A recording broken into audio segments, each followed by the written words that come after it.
Bonjour et bienvenue sur la chaîne des liseuses et des e-books. Et aujourd'hui, on va parler ensemble de la liseuse Kindle. Donc cette liseuse Kindle, elle est sortie il y a 2 ans et c'est encore aujourd'hui la liseuse la moins chère du marché. Elle est commercialisée par Amazon au prix de 79,99 €. Et il y a bien sûr un test qui a été réalisé il y a donc 2 ans au moment de sa sortie.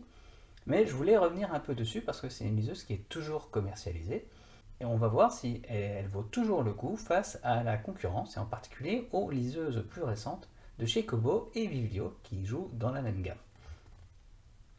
Alors, la liseuse Kindle, c'est une liseuse avec une diagonale de 6 pouces.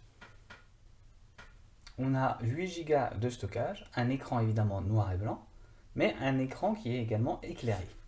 Donc avec ces caractéristiques, c'est la liseuse la moins chère.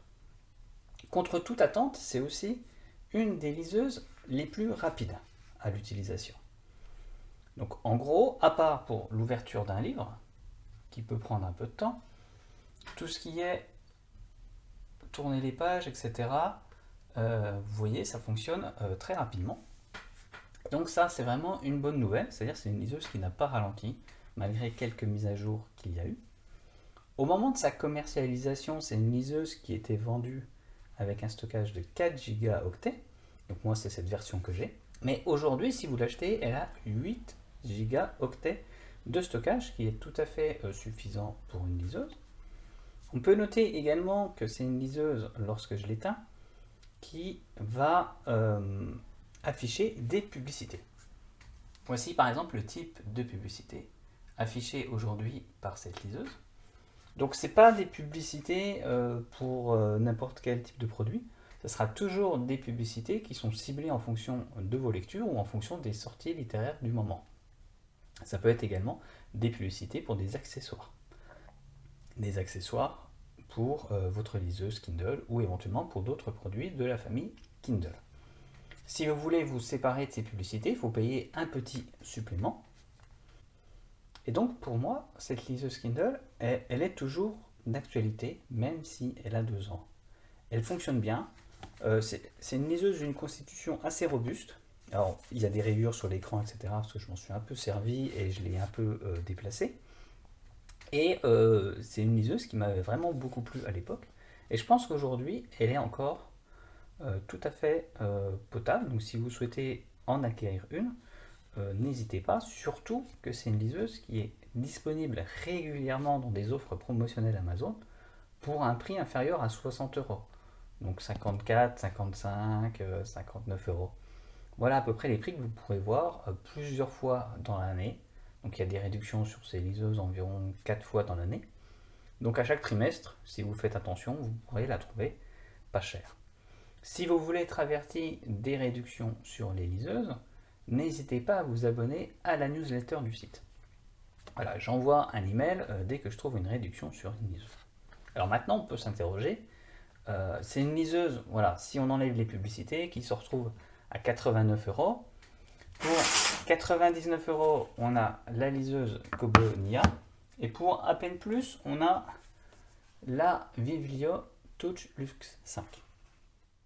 Donc clairement, la Viglio Touch Luxe 5 aujourd'hui est la meilleure liseuse d'entrée de gamme, tout simplement parce qu'elle a un très bon support de différents formats de fichiers, EPUB, etc.